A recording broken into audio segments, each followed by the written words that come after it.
semua, perkenalkan nama saya Mersanda Karistia Hermawan, NPM 22622010003. Perkenalkan, nama saya Rafael Krisnanda Bayu Anggara dengan NPM 2262201015. Perkenalkan, nama saya Stefanus Natal Pradita dengan NPM 2262201028. A. Menelusuri konsep dan urgensi Pancasila sebagai sistem etika. Pada bagian ini membahas 2 poin, yaitu yang pertama, konsep Pancasila sebagai sistem etika, dan yang kedua, urgensi Pancasila sebagai sistem etika. Yang pertama, konsep Pancasila sebagai sistem etika. A. Pengertian etika.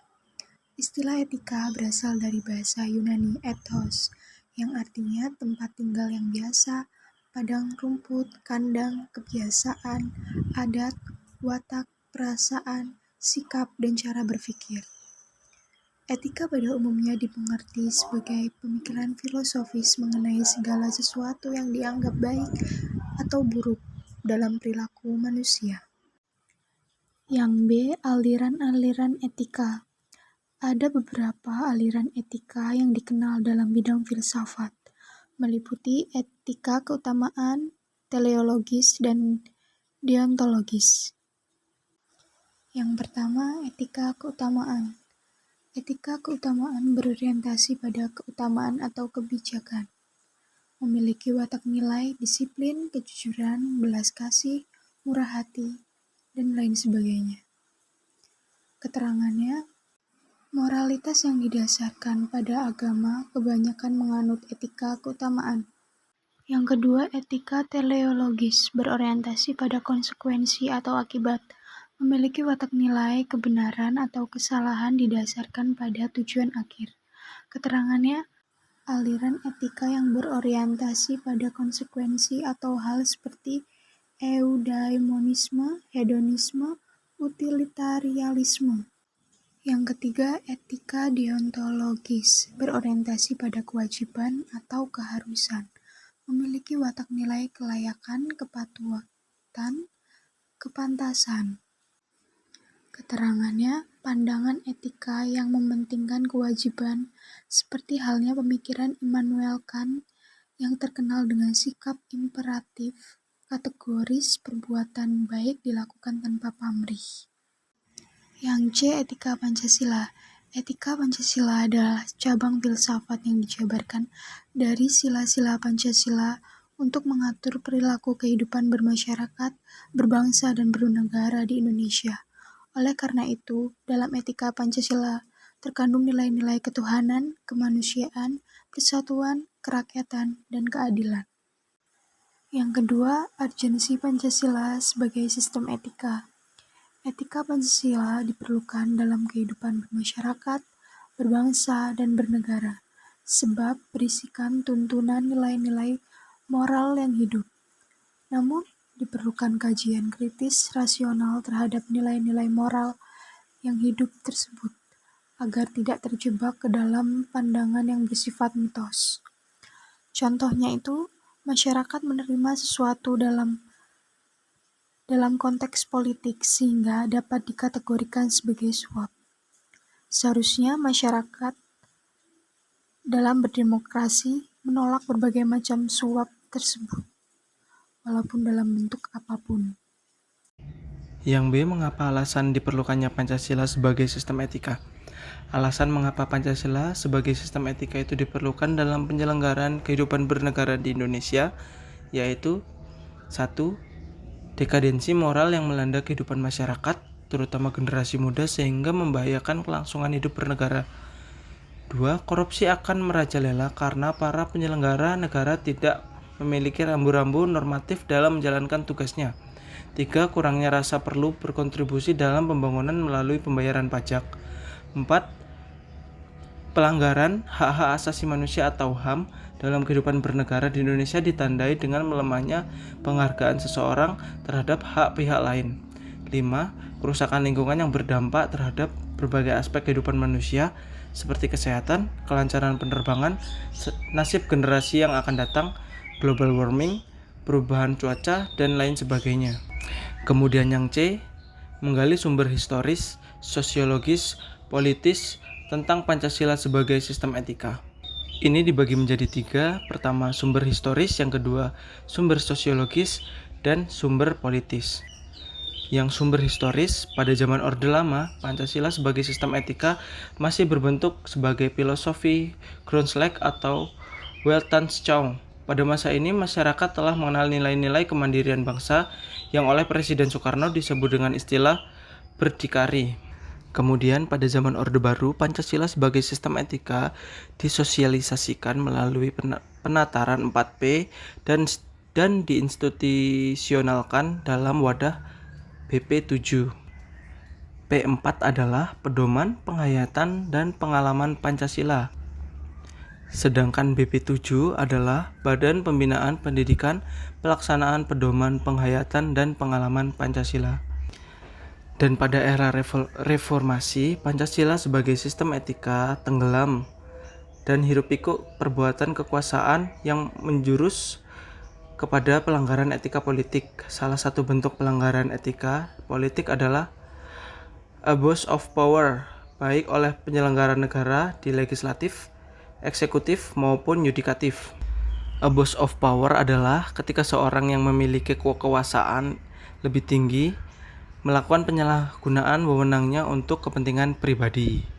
Kemudian yang kedua, sumber sosiologis. Sumber sosiologis Pancasila sebagai sistem etika dapat ditemukan dalam kehidupan masyarakat berbagai etnik di Indonesia. Misalnya, orang Minangkabau dalam hal bermusyawarah memakai prinsip bulat air oleh pembuluh, bulat kata oleh mufakat. Masih banyak lagi kata mutiara kearifan lokal yang bertebaran di bumi Indonesia ini sehingga memerlukan penelitian yang mendalam. Yang ketiga, sistem politis.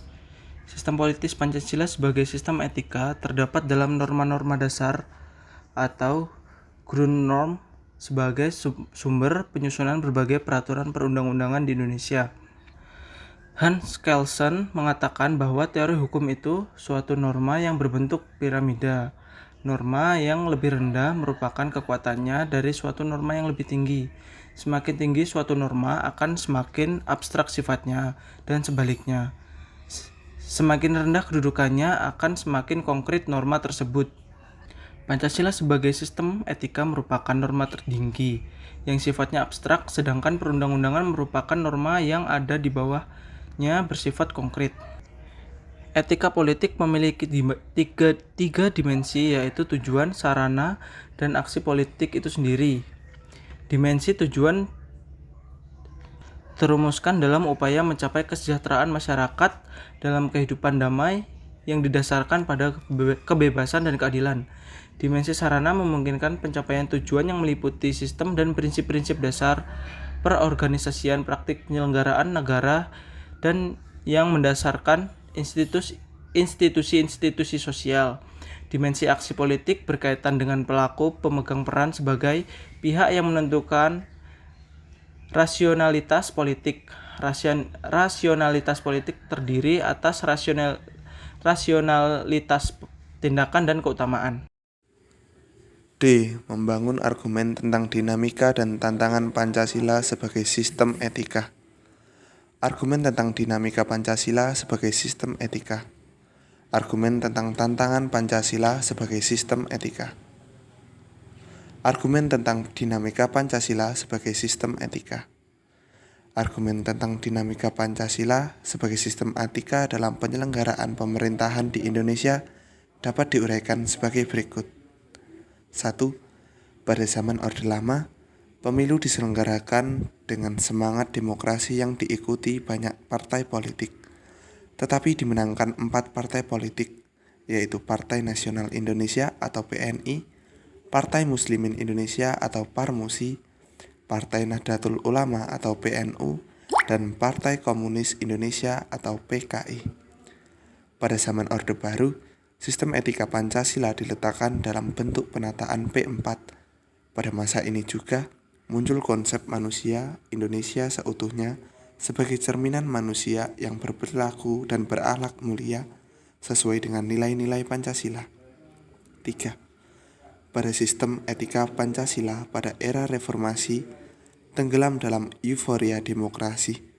Tetapi seiring dengan perjalanan waktu, disadari bahwa demokrasi tanpa dilandasi sistem etika politik akan menjurus pada penyalahgunaan kekuasaan serta Machiavellisme. Argumen tentang tantangan Pancasila sebagai sistem etika. Bentuk terhadap sistem etika Pancasila yaitu tantangan terhadap sistem etika Pancasila pada zaman Orde Lama berupa sikap otoriter dalam pemerintahan sebagaimana yang tercermin dalam penyelenggaraan negara yang menerapkan sistem demokrasi terpimpin. Tantangan terhadap sistem etika Pancasila pada zaman Orde Baru terkait dengan masalah NKK, nepotisme, kolusi, dan korupsi yang merugikan penyelenggaraan negara. Tantangan terhadap sistem etika Pancasila pada reformasi berupa kebebasan berpolitik sehingga mengabaikan norma-norma politik. Mendeskripsikan esensi dan urgensi Pancasila sebagai sistem etika. Esensi Pancasila sebagai sistem etika, urgensi Pancasila sebagai sistem etika. 1. Esensi Pancasila sebagai sistem etika. Hakikat Pancasila sebagai sistem etika terletak pada hal-hal sebagai berikut. 1. Hakikat ada ketuhanan terletak pada keyakinan bangsa Indonesia bahwa Tuhan sebagai penjamin prinsip-prinsip moral. 2. Hakikat sila kemanusiaan terletak pada actus humanus, yaitu tindakan manusia yang mengandung implikasi dan konsekuensi moral yang dibedakan dengan actus harmoni, yaitu tindakan manusia yang biasa. 3. Hakikat sila persatuan terletak pada ketersediaan untuk hidup bersama sebagai warga bangsa yang mementingkan masalah bangsa di atas kepentingan individu dan kelompok. 4. Hakikat sila kerakyatan terletak pada prinsip musyawarah atau mufakat. 5. Hakikat sila keadilan sosial bagi seluruh rakyat Indonesia merupakan perwujudan dari sistem etika yang tidak menekankan pada kewajiban semata atau demologis, atau menekankan pada tujuan belaka atau teologis, tetapi telah menonjolkan kecemasan, virtue etis yang terkandung dalam nilai keadilan itu sendiri. 2. Urgensi Pancasila sebagai sistem etika. Hal-hal penting yang sangat urgen bagi pengembangan Pancasila sebagai sistem etika menjadi hal-hal sebagai berikut. 1. Meletakkan sila-sila Pancasila sebagai sistem etika berarti menempatkan Pancasila sebagai sumber moral dan inspirasi bagi penentu sikap, tindakan, dan keputusan yang diambil setiap warga negara. 2. Pancasila sebagai sistem etika memberi guidance bagi setiap warga negara sehingga memiliki orientasi yang jelas dan tata pergaulan baik lokal, nasional, regional, maupun internasional. 3. Pancasila sebagai sistem etika dapat menjadi dasar analisis bagi berbagai kebijakan yang dibuat oleh penyelenggara negara sehingga tidak keluar dan semangat negara kebangsaan yang berjiwa Pancasila. 4. Pancasila sebagai sistem etika dapat menjadi filter untuk menyaring pluralitas.